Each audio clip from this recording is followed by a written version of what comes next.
بسم الله الرحمن الرحيم.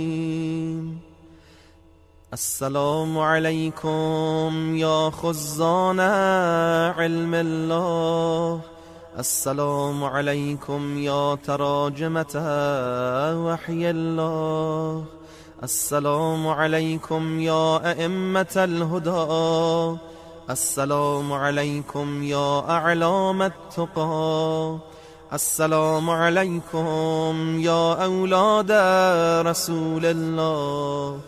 أنا عارف بحقكم مستبصر بشأنكم، معاد لأعدائكم موال لأوليائكم. بأبي أنتم وأمي صلوات الله عليكم. اللهم إني أتوالى آخرهم كما تواليت أولهم، وأبرأ من كل وليجة دونهم، وأكفر بالجبت والطاغوت واللات والعزى. صلوات الله عليكم يا موالي، ورحمة الله وبركاته.